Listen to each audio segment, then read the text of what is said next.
Hola, ¿qué tal? Bienvenidos a un nuevo video de Cruyffista. Hoy vamos a hablar de la complicada situación que está viviendo el Barcelona tras la contundente derrota ante el Real Madrid por la Supercopa con un marcador global de 5-1.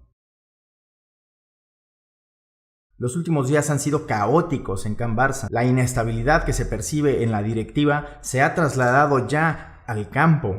Por eso no es ninguna sorpresa que el Real Madrid nos haya pasado por encima. Los jugadores parecían gallinas sin cabeza, corrían para acá, corrían para allá, no sabían qué hacer en el campo. Y el entrenador, menos. Esto es un desastre.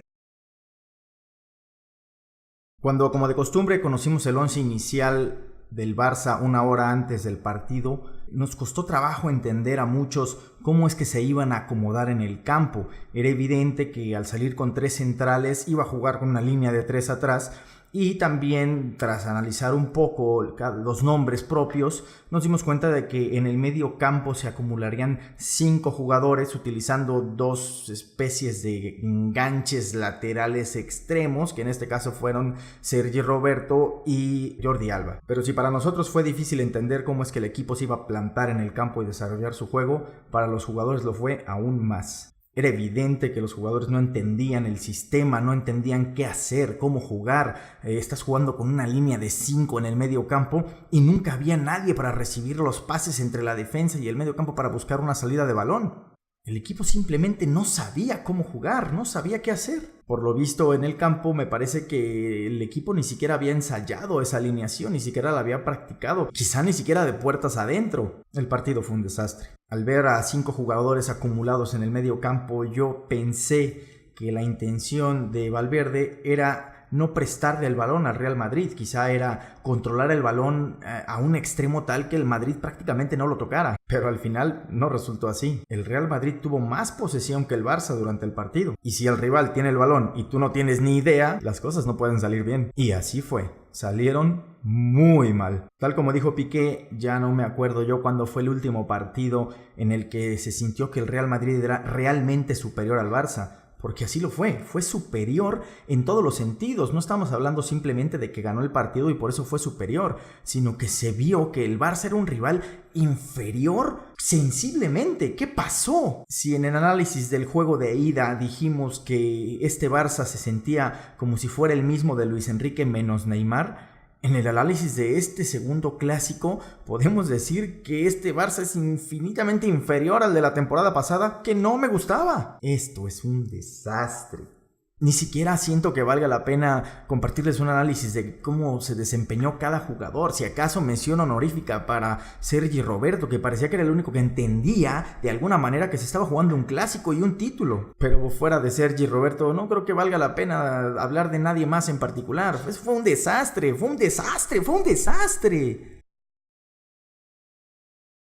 En prensa, la afición, las redes sociales, hablamos mucho de que urgen fichajes para enderezar el rumbo de este equipo que se ve completamente perdido. Pero aunque los fichajes son importantes y son necesarios, creo que este problema no se arregla solo con fichajes. Si al final llegan Íñigo Martínez, Seri, Coutinho y Dembélé, todos de golpe, eso no significa que esto ya está arreglado. Lo que se vio en este último clásico no fue un equipo al que le hagan falta fichajes, sino un equipo al que le haga falta idea de juego, al que le hace falta un entrenador capaz. Creo que Valverde puede ser ese entrenador capaz, pero hasta ahora no se ha visto nada. Son 2 partidos, yo sé, pero 2 partidos importantísimos y el equipo va para atrás. Pero también hay que decir que aunque el entrenador haga bien las cosas, no basta, necesitamos estabilidad en el club y en el equipo, estabilidad entre el club, la directiva y el equipo, los jugadores. Ya se vio tras el partido de ida contra el Real Madrid cuando Pep Segura señaló a Piqué como el culpable de la derrota, que las cosas estaban mal. Señor Segura, ¿dónde tiene usted la cabeza?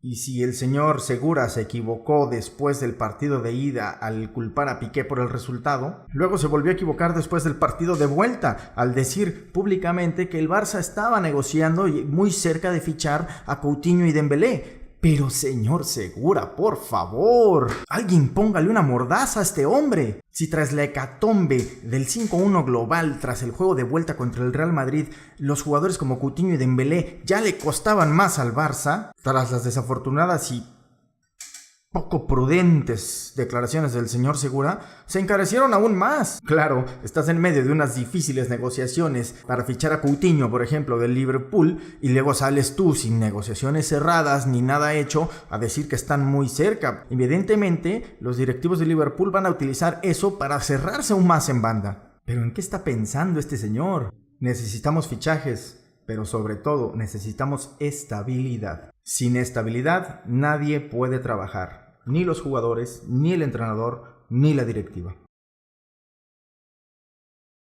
Me gustaría decir que esta directiva y esta secretaría técnica han tenido una pésima planificación, pero para poder decir eso tendría que haber alguna planificación. No puedes hablar de que la planificación es mala si la planificación simplemente no existe. Aunque es cierto que la inesperada salida de Neymar complicó la planificación de la plantilla, también es cierto que hay otros fichajes que se iban a hacer o se van a hacer independientemente de la salida de Neymar. Paulinho era uno de esos fichajes previamente planificados que después de que salió Neymar seguía dentro de la planificación y apenas acaba de llegar hace unos días. Si ya tenías el fichaje de Paulinho planificado, ¿por qué apenas llega hace unos días? Porque son unos inútiles, no saben negociar, no saben comprar, no saben vender, no saben hacer nada. ¿Y qué hay del fichaje de Coutinho? Otro fichaje que estaba planificado independientemente de la salida de Neymar. Tampoco ha llegado. Y quién sabe si llegue. Y si ya nos rechazaron una oferta de 125 o 130 millones por él, quizá mejor que no llegue. El fichaje de Dembélé, en cambio, sí que es un fichaje que fue condicionado por la salida de Neymar. Pero pasan los días y las cosas simplemente empeoran. Lo único que ha podido activar en un sentido de avance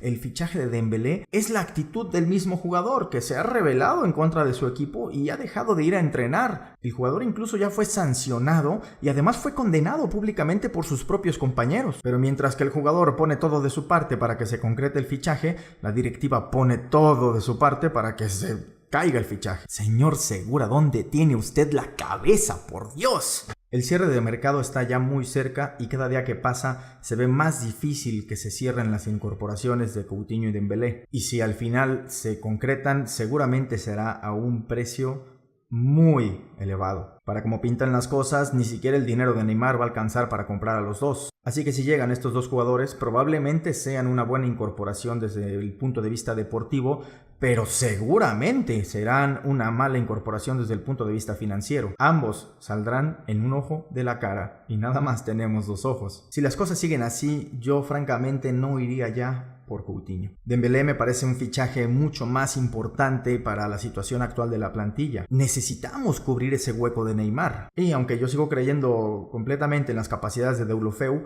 no puedes depender de un solo jugador. Necesitamos una plantilla más completa. Si se cierra el fichaje de Dembélé, Coutinho presumiblemente sería un refuerzo más para el medio campo y ahí ya tenemos más efectivos, tenemos más jugadores de donde podemos elegir, de donde Valverde puede echar mano para trabajar. Además de que si quieres un refuerzo más para el medio campo con un muy elevado riesgo de que se te vayan jugadores como por ejemplo Sergi Roberto, ahí está Seri. Presumiblemente Seri saldría mucho más barato que Coutinho. Y digo presumiblemente porque si antes Seri nos costaba 30 millones, hoy a como están las cosas, quizá nos cueste 80. O ¿por qué no? Vamos pidiéndole 100 al Barcelona, están desesperados.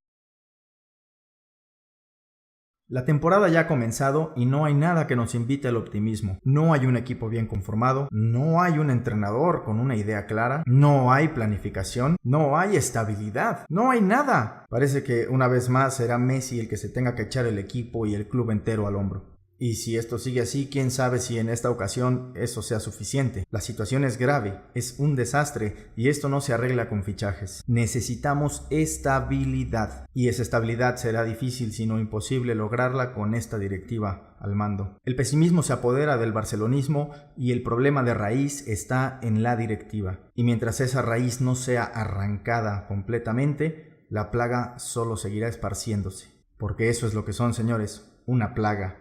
Parece que la moción de censura que está promoviendo Agustí Benedito es el último recurso que tenemos a corto plazo para librarnos de esta plaga, de esta directiva. Y francamente se ve difícil que pueda salir adelante esta moción de censura. Pero si se consigue, será aún así un problema para el Barça organizarse, porque precisamente al arranque de la temporada quedaremos en una situación de aún más inestabilidad. Pero esa inestabilidad será un precio muy bajo que debemos estar dispuestos a pagar si queremos deshacernos de esta plaga. Bartomeu, dimite ya.